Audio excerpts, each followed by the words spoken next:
మీ కళల ఫ్యాషన్ కి ఒక చిరునామా అవుట్ ఆఫ్ ఫ్యాంటసీ.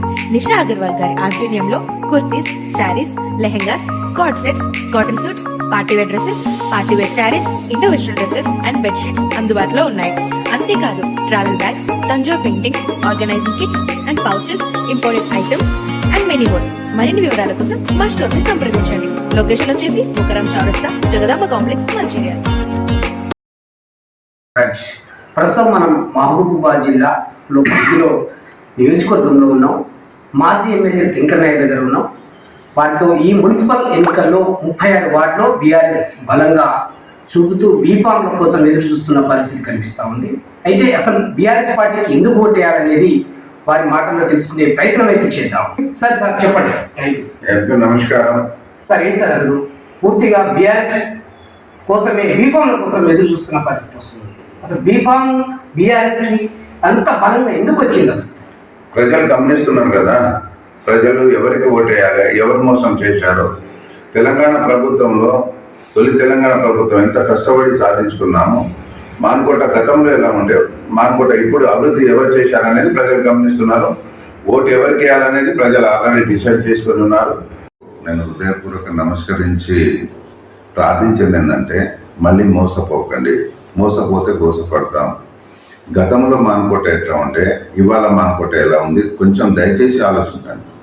పార్టీలకు అతీతంగా, మతాలకు అతీతంగా, కులాలకు అతీతంగా దయచేసి ఆలోచించండి అంటున్నారు. ఆలోచించి ఓటు చేయండి. బాబాసాహెబ్ అంబేద్కర్ గారు ఒకటే ఒక ఆయుధం ఇచ్చాడు మనకు. ఆ ఆయుధమే ఓటు. ఆ ఓటు హక్కుతోటి మాత్రమే మనం ఏదైనా సాధించగలం. కాబట్టి దయచేసి మంచి వ్యక్తులను ఎన్నుకోండి. గతంలో స్వాతంత్రం వచ్చి 77 సంవత్సరాలైనా దాదాపు 50 సంవత్సరాలు కాంగ్రెస్ పరిపాలించింది కదా, 17 సంవత్సరాలు టీడీపీ పరిపాలించింది. మరి ఏం అభివృద్ధి జరిగింది? మరి ఇవాళ ఈ 10 సంవత్సరాలు మనం పోరాడి సాధించుకున్న ఈ తెలంగాణ రాష్ట్రంలో తొలి తెలంగాణ ముఖ్యమంత్రి గౌరవశ్రీ కల్వకుంట్ల చంద్రశేఖరరావు గారు,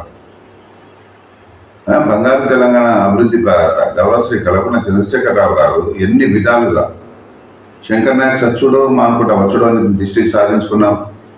ఇలా medical college, nursing college, JNTU engineering college, దాంతోపాటు degree horticulture degree college, SC ST BC minority సబండ జాతులకు రెసిడెన్షియల్ కాలేజీలు, ఇవాళ ఎన్నో veg and non vegetable market, ఇలా అండర్ బ్రిడ్జ్ రీడిజైనింగ్, ఇలా central lighting, winding and strengthening, మన రోడ్స్, ఇవాళ ఎన్ని డ్రైనేజ్ సిస్టమ్, సీసీ రోడ్లు, ఇవాళ పల్లెలు ఎలా ఉన్నాయి, ప్రకృతి టౌన్ ఎలా ఉంది, ప్రకృతి ఎలా ఉంది, హరితహారం ఎలా ఉంది. ఇవాళ అన్నం పెట్టే రైతు గురించి ఎవరైనా ఆలోచించారా? ఎవరు ఆలోచించలేదు.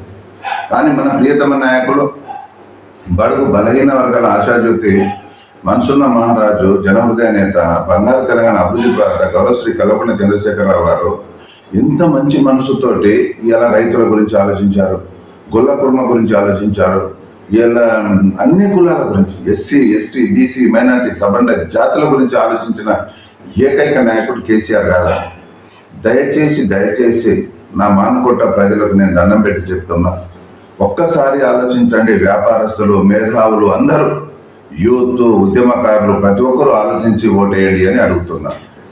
ఇవాళ ఇంత అభివృద్ధి కారణం శంకర్ నాయక లేకుంటే కాంగ్రెస్ పార్టీ? ఇవాళ కాంగ్రెస్ పార్టీ 420 హామీలు ఇచ్చి 6 గ్యారంటీలు ఇచ్చి ఇప్పటి వరకు ఏ వర్గానికైనా సంతోషం ఉందా? ఏ వర్గమైనా సంతోషంగా ఉందా? వాళ్ళ అభివృద్ధి ఉందా? మొన్న మంత్రులు, ఎంతమంది మంత్రులు వచ్చి ఓన్లీ లేయింగ్ ఫౌండేషన్ మళ్ళీ ప్రజలకు మోసం చేయడానికి వేసిండ్రు. మనయే 50 కోట్లు ఉన్నాయి. ఆ 50 కోట్ల పన్నే మనం చేయలేక, అవి పూర్తి చేయలేక, ఇవాళ నెహ్రూ సెంటర్ నుంచి పత్తిపాక, రాజాలపేట, కుర్వీ రోడ్ వరకు అది నేను లేయింగ్ ఫౌండేషన్ వేసిన స్టోన్ సగంలో రోడ్ ఆగిపోయింది తెలియదా? ఇవాళ నిజాం చారు 7 కోట్ల రూపాయలతోటి ట్యాంక్ బండ్ చేసి అది సగంలో ఆగిపోయింది. అవి పూర్తి చేయండి. మీకు ఏమాత్రం దమ్ము ధైర్యం ఉన్నా, మేము పెట్టిన ఫండ్, మేము పెట్టిన శాంక్షన్స్, మేము చేసినాయి. జేఎన్టీయూ కాలేజీ కోసం ఒక పెద్ద కాలేజీ 50 ఎకరాలు తీసుకొని దానికి లేయింగ్ ఫౌండేషన్ వేసేసి సీఎం తోటి అది చేయించండి, ఇలాంటివి చేయించండి.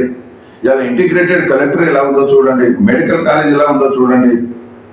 ఇవన్నీ ప్రజలు గమనించాలి అని చెప్పేసి నేను దండం పెడుతున్నా.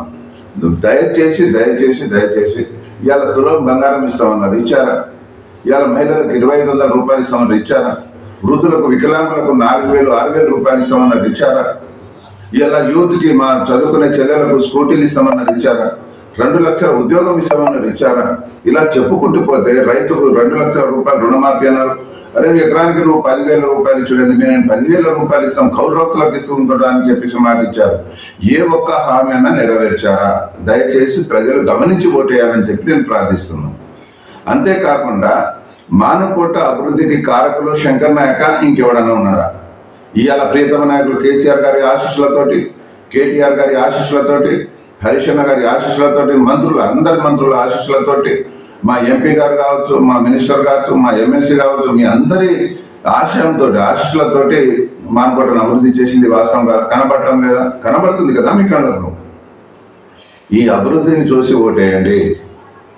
మీ పవిత్రమైన ఓటు వేస్ట్ చేయకుండా మీ అమూల్యమైన ఓటు కారు గుర్తు కొట్టేసి గెలిపియండి. 36 వాళ్ళలో ఎవరైతే మేము నిలబెడతామో, ఎవరైతే ఇది చేస్తామో వాళ్లకు దయచేసి మీ పవిత్రమైన మెజార్టీతో గెలిపిస్తే మళ్ళీ అన్ని విధాల మానుకోట పట్టణానికి అన్ని విధాల అభివృద్ధి చేసి చూపిస్తామని చెప్పేసి నేను మానుకోట ప్రజలకు విన్నవిస్తున్నా, మనవి చేస్తున్నా, రిక్వెస్ట్ చేస్తున్నా, దండం పెడుతున్నా. Thank you so much. జై తెలంగాణ, జై కేసీఆర్, జై KTR. Thank you so much. తొలి తెలంగాణ ప్రభుత్వం ఎంత కష్టపడి సాధించుకున్నామో, మానుకోట గతంలో ఎలా ఉంటే మానుకోట ఇప్పుడు అభివృద్ధి ఎవరు చేశారనేది ప్రజలు గమనిస్తున్నారు. ఓటు ఎవరికి వేయాలనేది ప్రజలు ఆల్రెడీ డిసైడ్ చేసుకుని ఉన్నారు. సో మనం చూద్దాం ఈ రాబోయే రోజుల్లో మున్సిపాలిటీ ఫలితాలు ఎలా ఉంటాయో మీరే చూస్తారు. మానుకోట గడ్డపై గులాబీ జెండా ఎగరేస్తాం. ఓకే,